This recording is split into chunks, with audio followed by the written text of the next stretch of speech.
Breaking news చూస్తున్నారు. ఢిల్లీలో Aam Aadmi Party ఓటమిపై ఎంపీ రఘునందన్ సంచలనమైన కామెంట్లు చేశారు. ఆమ్ ఆద్మీ పార్టీ ఓటమికి అవినీతే కారణమంటూ చెప్పుకొచ్చారు ఆయన.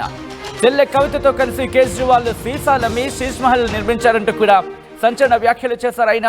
అవినీతిపై పోరాటం చేస్తారని, అవినీతిలో ఆపు కూరుకుపోయిందంటూ చెప్పుకొచ్చారు. మహల్లో టాయిలెట్స్కు 50 కోట్ల రూపాయలు ఖర్చు చేశారంటూ సంచలన వ్యాఖ్యలు చేశారు ఎంపీ రఘునందన్. అవినీతి మరక ఉన్నా ఏ పార్టీని ప్రజలు ఆదరించారంటూ చెప్పుకొచ్చారు ఆయన. అంటే అవినీతి మరక కనుక ఉంటే ఆ పార్టీని ప్రజలు ఆదరించారంటూ చెప్పుకొచ్చారు ఎంపీ రఘునందన్. తెలంగాణలో కూడా కాంగ్రెస్కు ఇదే గతి పడుతుందంటూ జోస్యం చెప్పారు. ఇప్పటికే అవినీతి వల్ల ప్రజలు బీఆర్ఎస్ను దూరం పెట్టారంటూ కూడా చెప్పుకొచ్చారు. భవిష్యత్తులో తెలంగాణలో బీజేపీదే అధికారం అంటూ చెప్పుకొచ్చారు రఘునందన్. దానికి సంబంధించిన బ్రేకింగ్ న్యూస్ చూస్తున్నారు. ఇంతకీ రఘునందన్ ఇంకా ఏమన్నారు ఇప్పుడు చూద్దాం.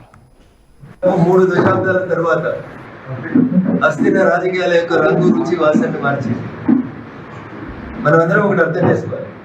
ప్రజలు ఢిల్లీలో నెల రోజుల క్రితం ఏ సర్వే ఏజెన్సీని అడిగినా ఆమ్ ఆద్మీ పార్టీ గెలుస్తుంది, కేజ్రీవాల్ మళ్ళీ గెలుస్తాడు అనేటువంటి ఒక వాతావరణంలోంచి ఎప్పుడైతే భారతీయ జనతా పార్టీ ఎన్నికల ప్రచారంలో ఆమ్ ఆద్మీ పార్టీ చేసినటువంటి తప్పుల్ని ప్రజల ముందు ఉంచడం మొదలుపెట్టినాము. తప్పులంటే ఏం చేసిరు? చెల్లె కవితతో కలిసి సీసాలు అమ్మారు. ఒక్కరు అమ్మలేదు. ముఖ్యమంత్రి గారు అమ్మారు, ఉప ముఖ్యమంత్రి గారు అమ్మారు. వారి మంత్రులలో చాలా మంది అవినీతి పనులు అనేటువంటి ఒక ముద్రపడి జైలు పోయి దేంట్లో పుట్టింది ఆమ్ ఆద్మీ పార్టీ? అన్నా హజారే ఢిల్లీలో ఈ దేశంలో అవినీతి ఎక్కువైంది, రాజకీయాలలో అవినీతి పేరుకొనిపోతుంది. ఈ దేశ రాజకీయ యవనిక నుంచి అవినీతిని పారదోలాలని ఒక నిరాహార దీక్ష చేస్తే ఆ దీక్షలకే పుట్టింది ఆమ్ ఆద్మీ పార్టీ. పుట్టినప్పుడు మంచిగా కనబడ్డారు తెల్లబట్టలు వేసుకొని, రాను రాను దాని మీద బురద వేసుకున్నారు. ఆ బురద ఏం బురద వేసుకున్నారు? అవినీతి బురద వేసుకున్నారు. అట్లాంటి అవినీతి కాదు. సీసలమ్మి శీష్ మహల్ అని బంగ్లా కట్టుకున్నాడు సార్. ఏంటి ఆ బంగ్లా పేరు? ముఖ్యమంత్రి ఉండడానికి కట్టుకున్న బంగ్లా పేరు శీష్ మహల్. సీసా మహల్ అని కట్టుకుంటే మంచిగా ఉంటుంది. కవిత చెప్పినట్టుంది పాప. సీసా మహల్ అంటే సీసలమ్మితో వచ్చిన పైసలతో కట్టుకున్నాం, సీసా మహల్ అని పేరు పెట్టుకుంటే మంచిగా ఉంటుంది. శీష్ మహల్ అని బంగ్లా కట్టిండు సార్. మీదికి చూస్తే ఎట్లుంటాడు? కనీసం తెల్లబట్టలు కూడా వేసుకోడు, చెప్పులు వేసుకొని ఊపుకుంటూ పోతాడు కేజ్రీవాల్. ఆ బంగ్లాలో ఆయన ఉండే కుర్చీలు, కూర్చునే సోఫాలు, పడుకునే మంచాలు, టాయిలెట్ల ఖరీదు 50 కోట్లు ఖర్చు పెట్టాడు. ఎంత? 50 కోట్లు ఖర్చు పెట్టాడు. యాడికేలు వచ్చింది అవినీతి సొమ్ము కాకపోతే అని అడిగితే సప్పులు లేదు. అందుకని నేను మంచిగా చెప్పాను, సీసాలు అమ్మి శీష్ మహల్ కట్టుకున్నాడు సార్. కానీ మీరు రాష్ట్ర రాజకీయాల్ని 2-3 ఏళ్ల ముందు జరిగిన ఎన్నికల్ని గమనంలోకి తీసుకుంటే టీఆర్ఎస్ ఎందుకు ఓడిపోయింది? కాళేశ్వరం అవినీతి, కార్లు కొనమంటే అవినీతి, అయింది వాళ్ళు తిరిగే ల్యాండ్ క్రూజర్లు కొట్టే అవినీతి, మనుషుల్ని కలవరు, ప్రతి దాంట్లో అవినీతి కుంభకోణాలు తప్ప ఇంకొకటి లేదు. ప్రజలకి విరక్తి వచ్చి ఈ అవినీతిని, ఈ కుటుంబ పాలనని, లక్షల కోట్లు దోసుకున్న దాన్ని దూరం పెడదామని కేసీఆర్ బయటికి పంపిరా లేదా? అందుకని ఎదిగిన కొద్దీ ఒదుగుంది. భారతీయ జనతా పార్టీదే భవిష్యత్తు. 27 సంవత్సరాల తర్వాత ఢిల్లీ పీఠాన్ని కైవసం చేసుకున్న భారతీయ జనతా పార్టీ లక్ష్యం నెక్స్ట్ దక్షిణ భారతదేశం. రైట్, అది ఎంపీ రఘునందన్ చేసిన హాట్ కామెంట్స్. ఢిల్లీలో ఆమ్ ఆద్మీ పార్టీ ఓటమికి ఎంపీ రఘునందన్ హాట్ కామెంట్స్ చేయడం జరిగింది. ఆమ్ ఆద్మీ పార్టీ ఓటమికి అవినీతి కారణం అంటూ చెప్పుకొచ్చారు ఆయన. మరి ముఖ్యంగా కేజ్రీవాల్ చెల్లె కవితతో కలిసి సీసాలమ్మి శీష్ మహల్ నిర్మించారంటూ ఆయన సంచలన వ్యాఖ్యలు చేశారు.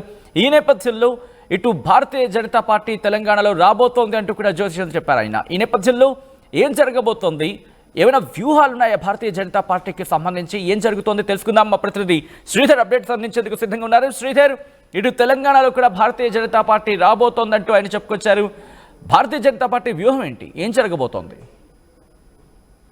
యాసచ్చినట్టు 28 ఏళ్ల తర్వాత ఢిల్లీలో బీజేపీ అధికారంలోకి రావడంతో అదే జోరును కూడా ఇటు తెలంగాణలో కూడా కొనసాగించి రాష్ట్రంలో అధికారమే లక్ష్యంగా పనిచేయాలని చెప్పి కూడా కమలం శ్రేణులు ఉత్సాహంగా కూడా ఒకవైపు సెలబ్రేషన్ చేసుకున్నటువంటి సిచ్యువేషన్. ఢిల్లీ ఎన్నికల ఫలితాలపై కూడా కాసేపటి క్రితమే ఎమ్మెల్సీ ఎన్నికల ప్రచారంలో కూడా రఘునందన్ రావు మాట్లాడుతూ ఈ ఫలితాలు ఒకవైపు కూడా అవినీతి చేస్తున్న వారికి చెంపపెట్టు లాంటి, ఎందుకంటే ఒకవైపు అవినీతికి వ్యతిరేకంగా పోరాటి అవినీతి రహిత పాలన అందిస్తాం వచ్చినటువంటి అటు అరవింద్ కేజ్రీవాల్ కు సంబంధించి మాత్రం పూర్తిగా అవినీతిలో మునిగిపోయారు. ఒకవైపు తెలంగాణకు సంబంధించినటువంటి ఎమ్మెల్సీ మాజీ ముఖ్యమంత్రి కూతురైనటువంటి కవితతో సీసాలు అమ్మి కూడా మరకలంకించుకున్నారు. సీసాలు అమ్మే సీస్ మాల్ కట్టారు. లిక్కర్ స్కామ్ కు సంబంధించి చూసాం గతంలో ఢిల్లీలో జరిగినటువంటి లిక్కర్ పాలసీ ఏదైతే ఉందో అందులో చాలా పెద్ద ఎత్తున గోల్మాల్ జరిగింది, అక్కడ అవినీతి జరిగిందని చెప్పి సాక్షాత్తు గత ముఖ్యమంత్రి అరవింద్ కేజ్రీవాల్ తో పాటు అటు ఉప ముఖ్యమంత్రి ఉన్నటువంటి సిసోడియా, అలాగే తెలంగాణ కీలక పాత్ర లిక్కర్ స్కామ్ కు సంబంధించినటువంటి ఢిల్లీ లిక్కర్ స్కామ్ లో తెలంగాణకు చెందినటువంటి ఎమ్మెల్సీకి అయితే కీలక పాత్ర పోషించారని చెప్పి కూడా పూర్తి స్థాయిలో అటు వారిపై కూడా జైలుకి వెళ్ళినటువంటి సందర్భంగా ఆ జైలుకు కూడా వెళ్ళినటువంటి సిచ్యువేషన్ ఉంది. ఆ సందర్భాన్ని కూడా ఒకవైపు కూడా బీజేపీ ఢిల్లీ ఎన్నికల్లో ఎక్స్పోజ్ చేసింది. అక్కడ చేస్తున్నటువంటి అవినీతి కానివ్వండి, కేజ్రీవాల్ నిర్మించినటువంటి మాల్ ఏదైతే ఉందో తన ఇంటి నిర్మాణం చేపట్టినటువంటి ఆ ఇంటి నిర్మాణానికి ఆ ఇంట్లో ఉన్నటువంటి వస్తువులకు సంబంధించి దాదాపు కొన్ని కోట్లు కేటాయించారు. వీటన్నిటిని కూడా అక్కడ తీసుకెళ్లడం కాకుండా ఢిల్లీ అభివృద్ధికి సంబంధించినటువంటి అంశాలన్నింటినీ కూడా ఒకవైపు పెద్ద ఎత్తున అభివృద్ధి నోచుకోవడం లేదు అని చెప్పి కూడా ప్రచారంలోకి తీసుకొని దాని మీదనే ఈ రోజు రఘునందన్ రావు స్పందిస్తూ ఒకవైపు ఇటు తెలంగాణలో సైతం కేసీఆర్ కూడా అవినీతి మరకల కాళేశ్వరం సంబంధించి కానివ్వండి, ధరణికి సంబంధించిన ఇతర ఏ స్కీమ్ చేసిన స్కామ్లు ఉన్నాయి కాబట్టి ఇక్కడ కేసీఆర్ ఓడగొట్టారు. అక్కడ ఢిల్లీకి సంబంధించినటువంటి ప్రభుత్వాన్ని కూడా పూర్తిగా అవినీతి మరకలతో ఉన్నటువంటి ప్రభుత్వాన్ని కూడా ఓడగొట్టారు. కాబట్టి వచ్చే రోజులలో డెఫినెట్ గా తెలంగాణలో కూడా ఖచ్చితంగా కూడా కాషాయ జెండా ఎగరం ఖాయం. ఎందుకంటే అటు బీజేపీ పెట్టినప్పటి నుంచి తెలంగాణలో ఒక్కసారి కూడా అధికారంలోకి రాలేదు. ఇప్పటికే తెలంగాణ రాష్ట్రాన్ని పాలించినటువంటి 10 ఏళ్లు బీఆర్ఎస్ పాలించింది. ఆ తర్వాత వచ్చినటువంటి కాంగ్రెస్ ఏడాది పూర్తయినప్పటికీ కూడా కాంగ్రెస్ చాలా ప్రజా వ్యతిరేకతను మూటగట్టుకుంది. కాబట్టి డెఫినెట్ గా వచ్చేటువంటి ఎన్నికల్లో ఎప్పుడు ఎన్నికలు వచ్చినా సరే ఖచ్చితంగా కూడా బీజేపీ గెలవడం ఖాయం. అటు ఢిల్లీ ఫలితాలు ఇటు రిపీట్ కావడం ఖాయం అంటూ కూడా రఘునందన్ రావు ఒకవైపు కూడా ఆశాభావం వ్యక్తం చేస్తున్నారు.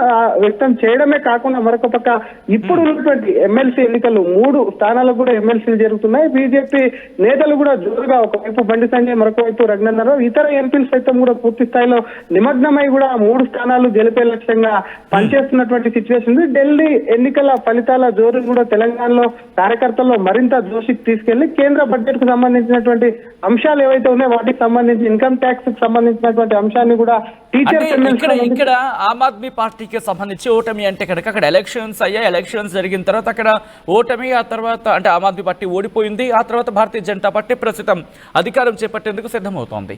కానీ ఇక్కడ ఎలక్షన్ కి సంబంధించి మొన్న ఏడాది క్రితమే ఎలక్షన్స్ జరిగిన సిచ్యువేషన్.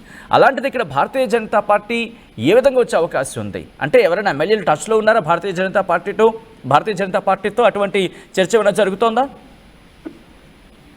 చూసాం. అటు బీజేపీకి సంబంధించినటువంటి కొంతమంది ఎమ్మెల్యేలు కూడా ప్రజాప్రభుత్వాన్ని ఏర్పాటు చేస్తామని కొందరు అంటుంటే ఈ ప్రభుత్వం కూడా చాలా వ్యతిరేకత కూడగట్టుకోవడమే కాకుండా వారి కాంగ్రెస్ లో కుమ్ములాటలు ఉన్నాయి. రేవంత్ ముఖ్యమంత్రిత్వాన్ని కూడా చాలా మంది వ్యతిరేకిస్తున్నారు. పార్టీ కూడా అవినీతిలో కూరుకుపోయింది కాబట్టి ముఖ్యమంత్రి చైర్ కోసం అక్కడ ఉన్నటువంటి కాంగ్రెస్ లో ఉన్నటువంటి నేతలే తన్నుకొని వారికి సంబంధించి ఆ పార్టీ కూడా ఒకవైపు ఎక్కడికక్కడ కూడా చీలిపోయేటువంటి ప్రమాదం ఉంది అని చెప్పి బీజేపీ నేతలు ముందు నుంచి హెచ్చరిస్తున్నారు. అటువంటి సమయంలో ఒకవేళ ప్రజాస్వామికంగా కూడా ఒకవైపు ఎన్నికలు వస్తే మాత్రం ఖచ్చితంగా జెండా ఎగరేస్తామని చెప్పి ఆశాభావం వ్యక్తం చేస్తున్నారు. ఒకవైపు బీజేపీ అధికారం చేపట్టాలి ఎన్నికలు లేకుండా అంటే బీజేపీకి ఉన్నటువంటి 8 మంది ఎమ్మెల్యేలతో సాధ్యం కాదు. దాదాపుగా ఈ 8 మందికి తోడు దాదాపుగా 53 మంది అంటే 60 మెంబర్స్ ఉంటే ఒకవైపు కూడా రాష్ట్రంలో అధికారాన్ని చేపట్టవచ్చు. కాబట్టి దాదాపుగా 52 నుంచి 53 మంది వీళ్ళకి అవసరం ఉంది. కాబట్టి అంత పెద్ద ఎత్తున ఇతర పార్టీల నుంచి పోలరైజ్ చేయడం అనేది కూడా చాలా కష్టమైనటువంటి పని. ఒకవైపు కాంగ్రెస్ తనంతటికి తానే కూలిపోతుందని ఒకవైపు చెప్తున్నాయి. మరొక పక్క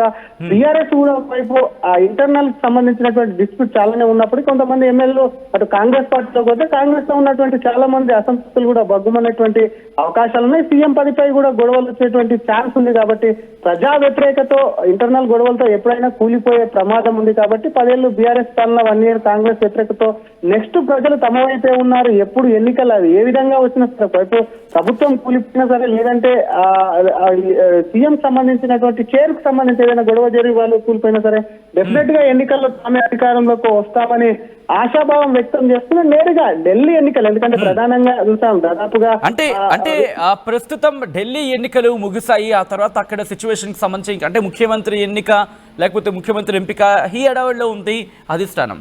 సో ఇప్పుడు తెలంగాణకు సంబంధించిన డిస్కషన్ జరుగుతోందా లేకపోతే సెంట్రల్ లెవెల్లో అంటే భారతీయ జనతా పార్టీకి సంబంధించిన సెంట్రల్ లెవెల్లో ఏమైనా తెలంగాణకు సంబంధించి చర్చ ఏమైనా జరుగుతుందా లేకపోతే ఎవరైనా టచ్లో ఉన్నారంటూ కూడా ఏమైనా డిస్కషన్ జరుగుతుందా? ఆ నేపథ్యంలోనే రఘునందన్ ఇటువంటి కామెంట్స్ చేశారనుకోవాలా? సచిన్, తెలంగాణలో ఎన్నికలకు సంబంధించి దాదాపుగా 4 ఏళ్ల సమయం ఉంది కాబట్టి 7 ఏళ్లలో ఒకవేళ పార్టీకి టచ్ లో ఉన్నప్పటికీ కూడా పార్టీలో విడిచేందుకు కూడా పూర్తి స్థాయిలో వాళ్ళు సాహసం చేయకపోవచ్చు. ఎందుకంటే ఇందాక చెప్పినట్టు బీజేపీకి ఉంది 8 మంది ఎమ్మెల్యేలు, కానీ ప్రస్తుతం ఉన్నటువంటి ప్రభుత్వాన్ని పడగొడితే మాత్రం ఎన్నికలు వస్తుంటాయి. అందులో బీజేపీ పాత్ర ఉండొచ్చు, బీఆర్ఎస్ పాత్ర ఉండొచ్చు. అటువంటి తరుణంలో కూడా ఒకవైపు ఎన్నికలు వచ్చినా కూడా బీజేపీ సిద్ధంగా ఒకవైపు కూడా వ్యూహాలు రచిస్తుందని చెప్పాలి. ముందుగా స్థానిక సంస్థల్లో కూడా పార్టీ బలోపేతం కావాలని చెప్పి కూడా బీజేపీ నేతలు స్థానిక సంస్థల ఎన్నికలపై ఒకవైపు వ్యూహాలు రచిస్తుంది. మరొక వైపు జిహెచ్ఎంసీ కూడా ఖచ్చితంగా ఈసారి జిహెచ్ఎంసీ పీఠం కొట్టాలి. గత ఎన్నికల్లో 48 అంటే 150 డివిజన్లకు 48 సీట్లు గెలిచారు కాబట్టి మరింత ఈసారి దూకుడు పెంచి మరిన్ని సీట్లు పెంచుకొని మేయర్ పీఠం తాము కొట్టాలని చూస్తున్నారు. ఇంకో పక్క ప్రస్తుతం ఉన్నటువంటి ఎమ్మెల్సీలే కాకుండా రాష్ట్ర అధ్యక్షుడిపై కూడా పెద్ద ఎత్తున కసరత్తు జరుగుతుంది. ఎందుకంటే రాష్ట్ర అధ్యక్షుడు సంబంధించి ఒకవైపు బీఆర్ఎస్ ను ధీటుగా ప్రతిపక్షంలో ఉన్నటువంటి పార్టీని ఎదుర్కొని తామే ప్రధాన ప్రతిపక్షంగా కాంగ్రెస్ అధికారంలో గద్దెదిచ్చేటువంటి నేతను ఒకవైపు ప్రత్యామ్నాయంగా కూడా బీజేపీ అధ్యక్షుడిగా నియమించేటువంటి అవకాశం ఉంది. ప్రస్తుతం బీజేపీకి సంబంధించి అధ్యక్షుని ప్రకటిస్తే మాత్రం బీజేపీ మరింత దూకుడు పెంచి ఢిల్లీ ఫలితాల ఎఫెక్ట్ ను కూడా తెలంగాణలో కొనసాగించేటువంటి అవకాశం ఉంది. దానిపైన కూడా బీజేపీ నేతలు ధీమా వ్యక్తం చేసి డెఫినెట్ గా కూడా ఢిల్లీ ఫలితాలు ఇక్కడ రిపీట్ చేస్తామని ఎంపీ రంగనాథన్ రావుతో పాటు అటు కేంద్ర మంత్రులు కిషన్ రెడ్డి కానివ్వండి, బండి సంజయ్ కానివ్వండి, ఇతర ఎంపీలు పూర్తి స్థాయిలో కూడా ఒకవైపు కొంత జోష్ లో కనిపిస్తున్నారు. కార్యకర్తలు క్యాడర్లో కూడా కొంత కొత్త ఉత్సాహం వెళ్ళి ఎన్నికల ఫలితాలతో వచ్చిందని చెప్పొచ్చు సచిన్. రైట్ శ్రీధర్, మొత్తంగా అయితే మాత్రం ఢిల్లీలో ఆమ్ ఆద్మీ పార్టీ ఓటమిపై ఎంపీ రఘునందన్ హాట్ కామెంట్స్ చేశారు. ఆప్ ఓటమికి అవినీతి కారణమంటూ చెప్పుకొచ్చారు. ఆయన చెల్లె కవితతో కలిసి కేజ్రీవాల్ సీసాలు అమ్మి శీష్ మహల్ నిర్మించారంటూ ఆయన సంచలన వ్యాఖ్యలు చేశారు. అవినీతిపై పోరాటం చేస్తానని, అవినీతిలో కూరుకుపోయింది ఆమ్ ఆద్మీ పార్టీ అంటూ చెప్పుకొచ్చారు. ఆయన మహల్లో టాయిలెట్స్ కు 50 కోట్ల రూపాయలు ఖర్చు చేశారంటూ సంచలన వ్యాఖ్యలు చేశారు. అవినీతి మరక ఉన్న ఏ పార్టీని ప్రజలు ఆదరించారంటూ చెప్పుకొచ్చారు. ఆయన తెలంగాణలో కూడా కాంగ్రెస్ కు ఇదే గతి పడుతుందంటూ జోస్యం చెప్పారు. ఇప్పటికే అవినీతి వల్ల ప్రజలు బీఆర్ఎస్ ను దూరం పెట్టారంటూ చెప్పారు రఘునందన్. భవిష్యత్తులో తెలంగాణలో బీజేపీదే అధికారం అంటూ ఆయన చెప్పుకొచ్చారు. ఆర్టీవీ యాప్ వార్తల్ని క్షణాల్లో చదివే అవకాశం ఉంటుంది. ఒక న్యూస్ పేపర్, ఒక టెలివిజన్ ఛానల్ మీ